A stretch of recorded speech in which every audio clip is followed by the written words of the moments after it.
Assalamu alaikum everyone. Welcome to my channel and a new series of learning Python from beginning to expert level. Let's take a little bit introduction of me. My name is Jawad Rashid and I am a PhD scholar in computational mathematics. I recently completed my thesis work of MPhil and get admission in PhD. During my research work in MPhil, I faced many difficulties to program in Python. I have to learn Python from the very basic, and it was very difficult for me because I do not have a background like computer science. So there were many students who also faced many difficulties, and so to help them I started this series. Whether the students are at BS or PhD or MPhil level, this series will help them a lot, inshallah. So I divided my this course into two parts. Part one is for beginners, just like me, and part two will be for the advanced level programming. In part one is divided into six these steps. In first step or today's lecture, we will cover some basics of Python along with installation of an IDE for Python, flow control in Python in the next lecture, then Python functions, third lecture, list in Python languages, fourth lecture, in fifth lecture, structuring data in Python, and in sixth lecture, and last lecture of part one, we will cover managing strings in Python. So after the completion of part one, you will see yourself enable of program, write any program in Python language. So what are IDEs for Python? Generally, the different IDEs are divided into three main categories: beginner or user friendly, general purpose IDEs, and then advanced purpose IDEs. In user friendly IDEs, we have basically two. There are many others, but the most using IDEs are two: IDLE and Thorny. We will use IDLE because it is very user friendly and very easy to use. In general purpose IDEs, Visual Studio Code and PyCharm are two softwares, and we will use Visual Studio Code. And for general purpose IDEs, there are Spider and Atom, and we will use Spider. Now we will install now how to we will see how to install IDLE for using Python. So just go to Google, type here python.org/downloads, enter. Use this option, download Python 3.3.1. After clicking this option, a download will appear just like this, Python 3.13.1, and just open it in show in folder. Double click this to install, and after that installation will be completed. After the successful completion of installation, go to start, write IDLE, click on open, and here it is, IDLE shell 3.13.1. Your IDLE has been installed successfully. Now here are some mathematical operators that will be used in Python.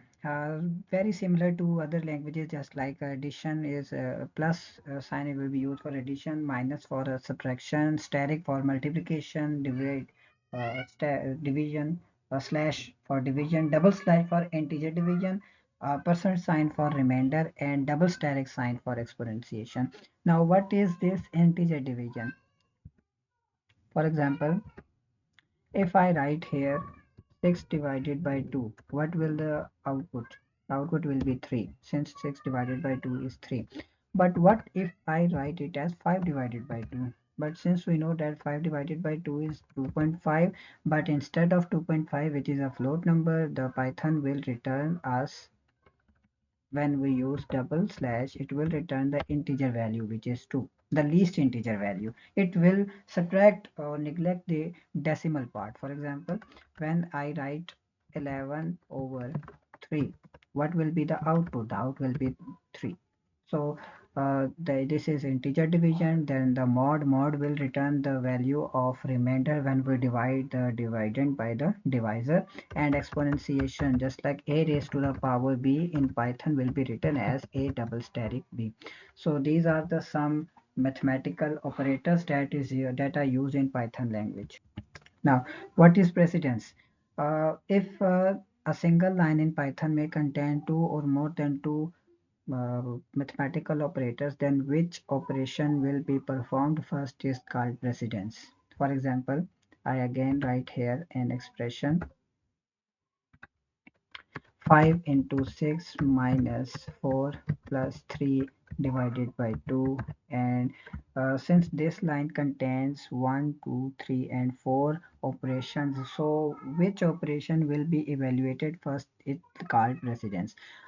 These are just similar to mathematics. We use body mass rules. First of all, brackets will be solved. After brackets, double steric or exponential function will be evaluated. After that, steric, multiplication, division, integer division, and mod. These have the same precedence level. Then evaluated after exponentiation, we are with steric, division, integer division, and mod, and in the last, plus and minus, addition and subtraction will be solved. But what if a single line contains two of the same precedence level operations? For example, I write an expression here 5 plus 2 minus 4, 5 plus 2 into 4 plus 5. Now, this single line expression contains three operations: plus, multiplication, and then addition. Additions are repeating two times. So which addition will be performed first? So in this case, the interpreter will perform the operation from left to right. Since first of all, this how will be evaluated? Since first precedence is of steric, so first steric will be evaluated. So we will get 5 plus 8 plus 5.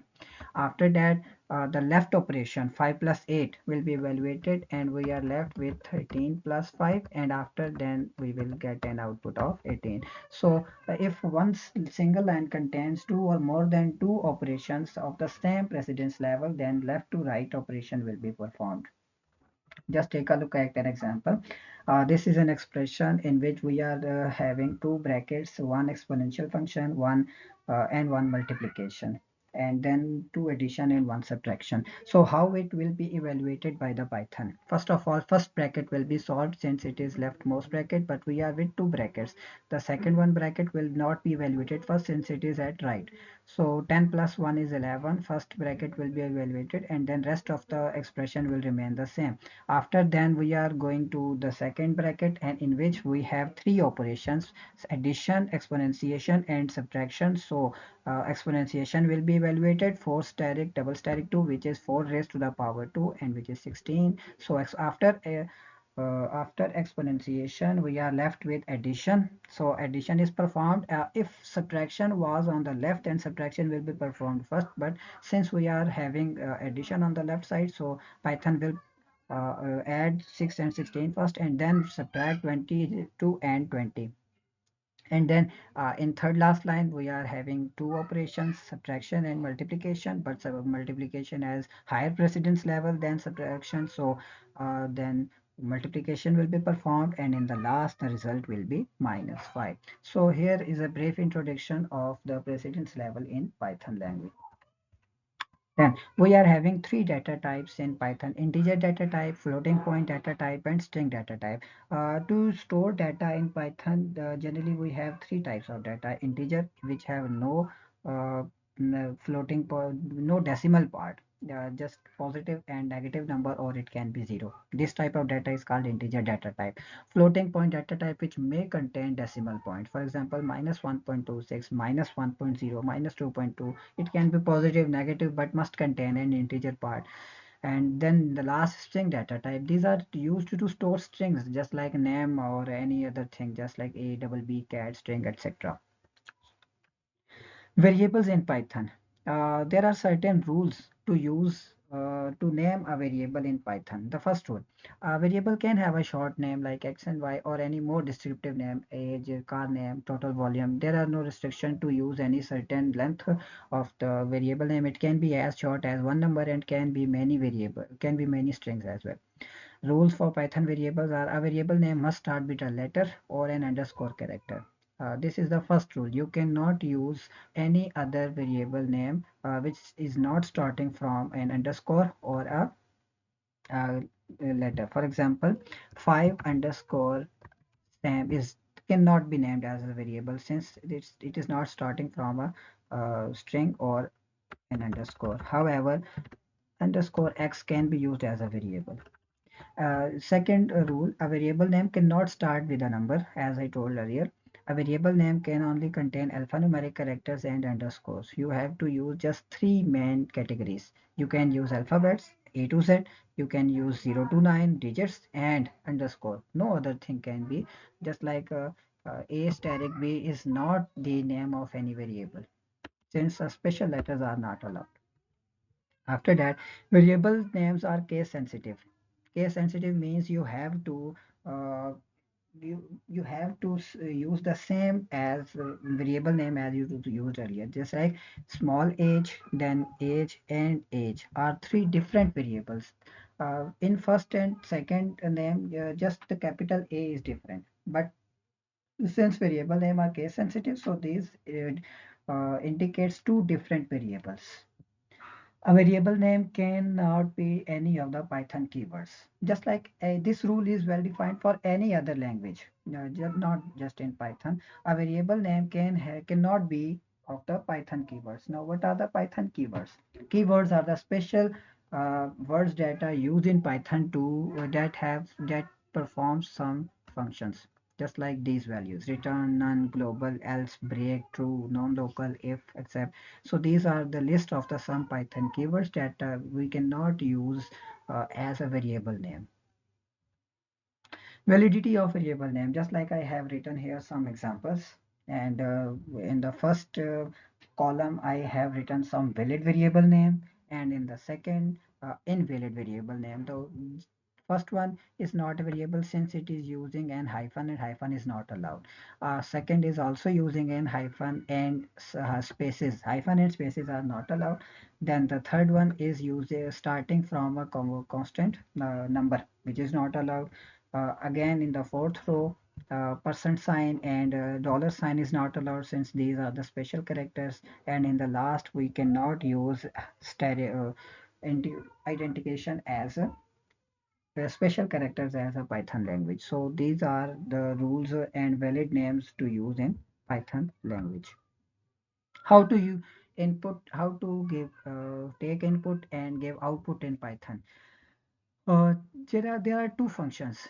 Input function is used to take input from user and print function is used to produce output. There are no other as noun functions to use in Python for input and output purpose. So these are the basic uh, terminologies that will be used in Python language. Now, since these are completed, so we will go to uh, IDLE and using these all values to produce some inputs and output and starting our new series. So here it is, we are at IDLE shell 3.13.1 and we are going to write our first program. Just go to file and click on new file. This window will appear and I may minimize this just to adjust.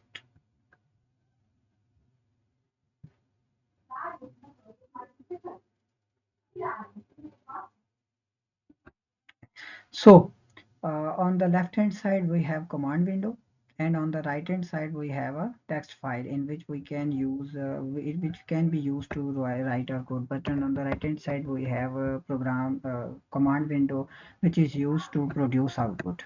For example, here I can write as print just we are taking two values. A is equal to 10 and B is equal to 20, and we have C. We take a new variable C which is equal to A plus B, and then we are going to print C.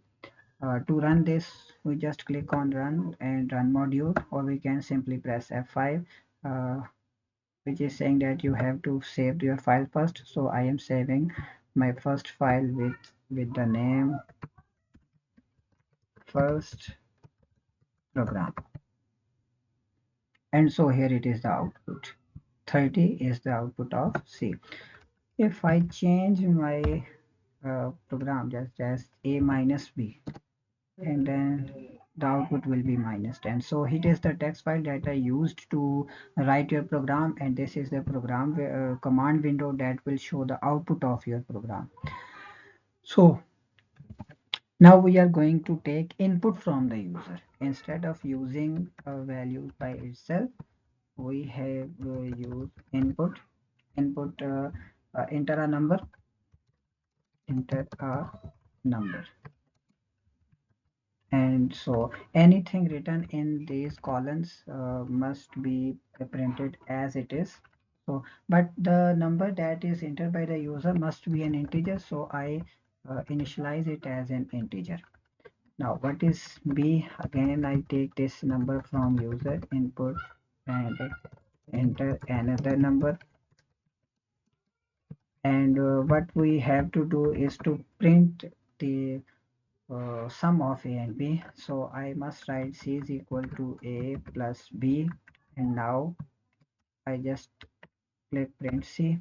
When I run this program after saving, it shows me a message of enter a number. I enter here 20, another number for which I am entering 20 and 30, and the resultant of those will be 50 as shown here. But I may modify this program as well. So I may write the sum of comma A and B and B is C. I just modify it. These strings, the sum of and this string, and after that this will be printed as it is. After of, the value of A will be printed, after and the value of B will be printed, and after in the last the value of C will be printed. How? Just take a look. So it asked me to give a number, so I gave it 7. After another number, I may write it had 2015, and here it is the message. The sum of 7 and 15 is 22. So in the here, in this scenario, we can modify any program or any input or output, and we may write any other functions as d is equal to a minus b, and E is equal to A over B, and F is equal to A double static B, and G is equal to A static B, and mm, print the product of A and B is the product. Product means G. So after running these values, what we will get is asking me to enter a number, so I may write as 5 and then 3. The sum of 6 and 3 is 9, and the product of 6 and 3 is 18. And in the same way, you can write any program that you want. So here is the end of our today's lecture. After this, in the second lecture, we will start some another programming in Python language as well.